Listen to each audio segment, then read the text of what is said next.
માંડવી નગરપાલિકાની વિવિધ સમિતિઓના ચેરમેનોની આજે પુનઃરચના કરાઈ હતી, જેમાં મુખ્ય ગણાતી કારોબારી સમિતિના ચેરમેન પદે મેહુલ શાહની પુનઃવરણી કરાઈ છે.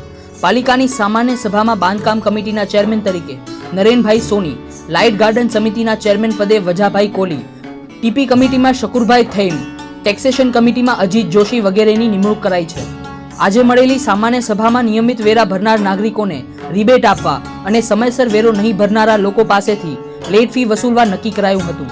તો ગંદકી કરનારા લોકો પાસેથી વહીવટી ચાર્જ વસૂલ કરવા નિર્ણય કરાયો છે. પાણી માટે નવા જોડાણ લેનારા લોકો માટે મીટર લગાડવાનું ફરજિયાત કરાયું છે. એ જ રીતે ગટર વેરાના દરમાં સુધારો કરી વધારો કરવાનું ઠરાવાયું છે.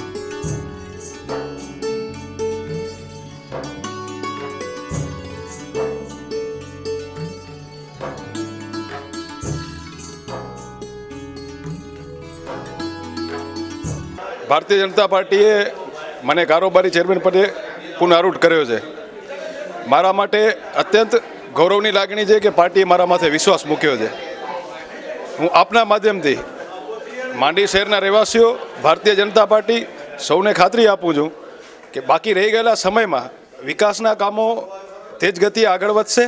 આ માંડવી શહેરની અંદર આ ટીમ ફરી પાછી ભારતીય જનતા પાર્ટીના જે મહત્ત્વના કામો છે, લોકોને ઉપયોગી પાણી, સફાઈ અને ગટરના, એ આ ટીમ પૂર્ણપણે ઉકેલશે એવી હું સંપૂર્ણ રીતે ખાતરી આપું છું.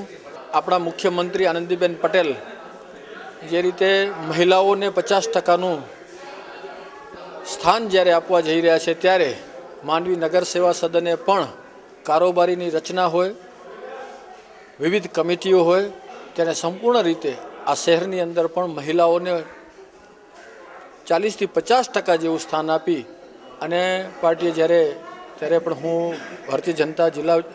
જિલ્લા ભારતીય જનતા પાર્ટીનો આભારી છું. અછતગ્રસ્ત અબડાસામાં પશુધનને ઘાસચારા અને પાણી વિના ટળવળવાનો વારો આવ્યો છે. તાલુકાના વિવિધ ગામોમાંથી આ મુદ્દે રજૂઆતો થતા પૂર્વ ધારાસભ્ય જયંતિભાઈ ભાનુશાલીએ આ અંગે સ્થાનિક વહીવટી તંત્ર સમક્ષ રજૂઆત કરી હતી. જયંતિભાઈએ તાલુકાના વિવિધ અછતગ્રસ્ત ગામો અને ઘાસ ડેપોની મુલાકાત લઈ માલધારીઓને પડી રહેલી તકલીફોનો અભ્યાસ કર્યો હતો. ઘણી જગ્યાએ ઘાસ આવ્યું હોવા છતાં કર્મચારીઓના અભાવે વિતરણ થયું નથી, તો ક્યાંક તલાટીઓએ ઘાસ કાર્ડ જ ઇસ્યુ નથી કર્યા. કેટલાક ઘાસ ડેપો પર વિતરિત થઈ રહેલું ઘાસ લીલું હોવાની અને હલકી ગુણવત્તાનું હોવાની પણ ફરિયાદો ઉઠી છે. આ અંગે જયંતિભાઈએ પ્રાંત અધિકારી સમક્ષ રજૂઆત કરી હતી. તંત્રના કેટલાક કર્મચારીઓની આડોડાઈના કારણે અછતની સમસ્યા ઘેરી બની હોવાનો તેમણે આરોપ કર્યો હતો. ઘાસ છે કોઈ નીરો આવે છે, અંદર પાણી જેવો ભાગ. પછી આ શું છે ખબર છે, 8 દિવસે ઘાસ નથી, મને 4 ગંઠડી મળી છે 1 મહિના પૂરી. જીને કોઈ ઘા જ નથી, આસી આલે પાછા અહીં જો ઘા આવી ને ડકા ખોટા કેવો હતા. ઘા અહીંયાનું બહુ તકલીફ છે ઘાસની, બરાબર ને. મહિનામાં 2 વખત આવે છે ઘાસ, પર નીલો આવે છે અંદર ને ખાઈ નથી શકતા ઢોર. પણ ક્યાંક તંત્રની આડોડાઈ, એમાં રહેલો કોઈક વ્યક્તિગત, આખા તંત્ર જ નહીં પણ કોઈક વ્યક્તિગત, જે રીતે દાખલા તરીકે કોઠારામાં તલાટી છે, તલાટી ઘાસ કાર્ડ બનાવતા જ નથી. એટલે આવા તંત્રોની સામે તાત્કાલિક પગલાં લઈ અને એ પગલાઓમાં તાત્કાલિક પ્રજાની મુશ્કેલી દૂર થાય એ માટેની વાત કરી છે.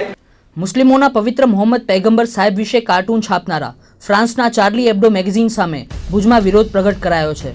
ફલાહુલ મુસ્લિમીન નામની સંસ્થાના આગેવાનોએ મેગેઝિનની પ્રવૃત્તિથી મુસ્લિમ સમાજની ધાર્મિક લાગણી દુભાઈ હોવાનું જણાવી આ મેગેઝિન સામે ભારતમાં પ્રતિબંધ મૂકવા માંગ કરી છે. આ અંગે રાષ્ટ્રપતિને ઉદ્દેશીને લખાયેલું આવેદનપત્ર ભુજમાં કલેક્ટરને સુપ્રત કરાયું હતું.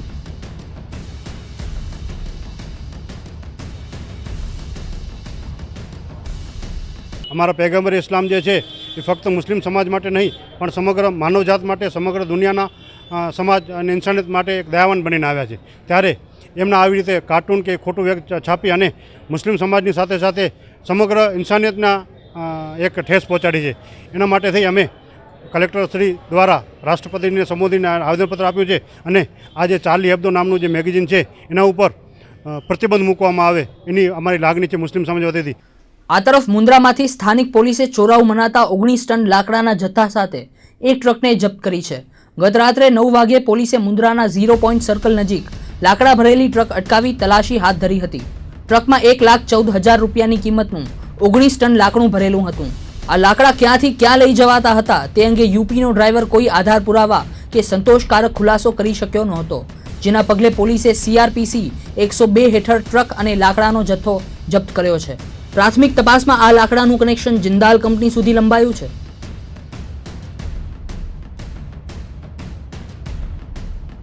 સમાચારમાં સમય થયો છે વધુ એક વિરામનો.